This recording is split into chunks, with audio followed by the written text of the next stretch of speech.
Thanks so much, Minister. And greeting once more to all of you. I'm going to be very brief with regard to the presentation that we're making this evening.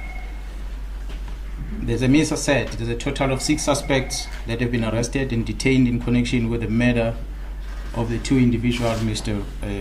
Kenan Forbes, also known as AKA, as well as Mr. Tabelo Motswane, who's also known as Tibz.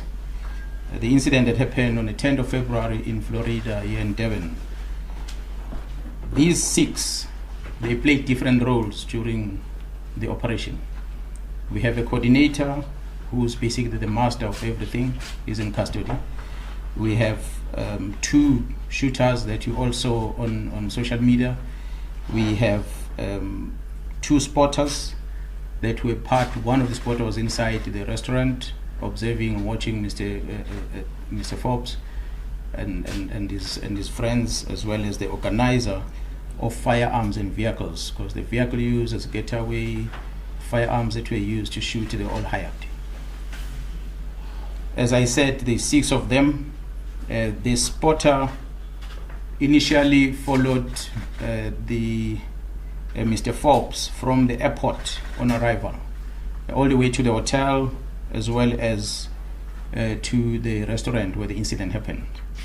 And this person was also responsible for gathering resources together, the whole team together, as well as the rewards that came thereafter when the people have done their job, the payments that was done.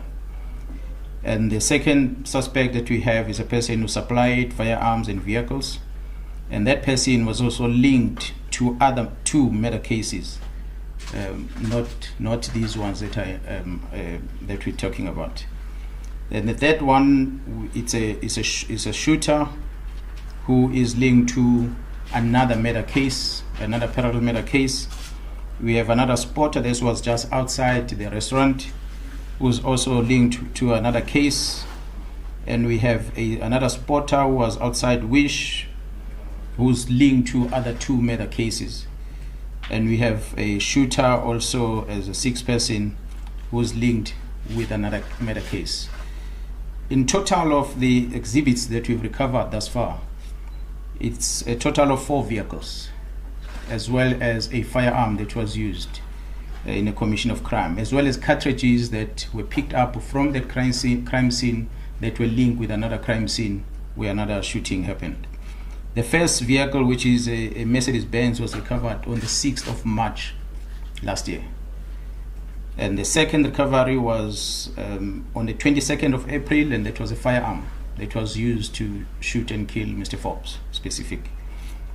On the 23rd of June, the team identified, after recovering these cartridges, they linked them together and were able to link that and confirm that they're all involved. That firearm that was used in both murder scenes. A BMW was recovered on the 2nd of August. That's a vehicle that was trailing Mr. Forbes when he landed in KZN from the airport all the way to the hotel, all the way to the restaurant.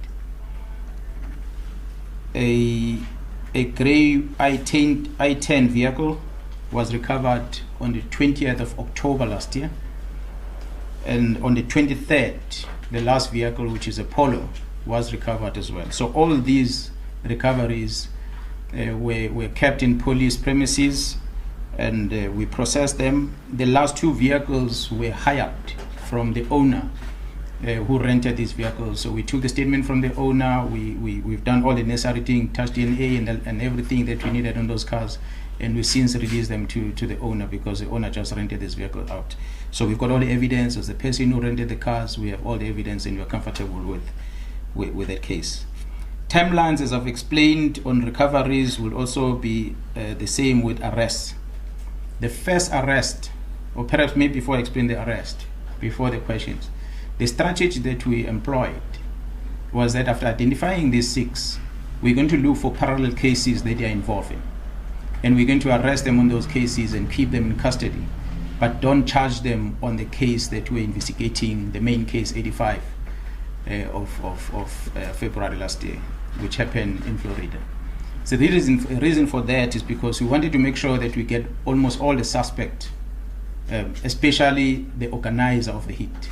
So after identifying everyone else, and we could realize that of the 6 suspects, at least 4 of them, we have parallel cases that we can link them with.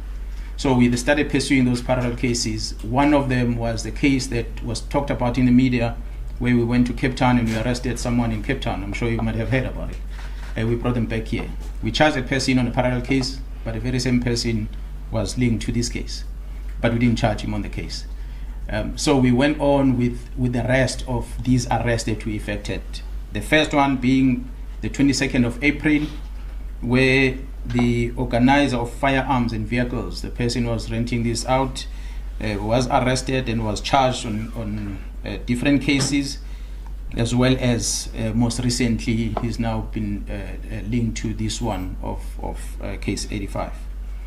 On the 24th of October, that's when we effected our second arrest.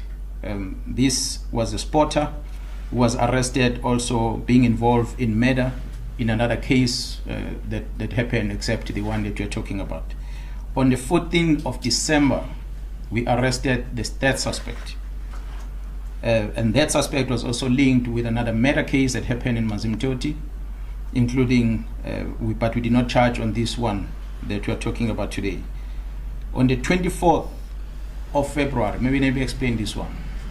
After identifying the 2 suspects that we're looking for, after chasing them the whole year, we found the house where they were hiding in Swaziland.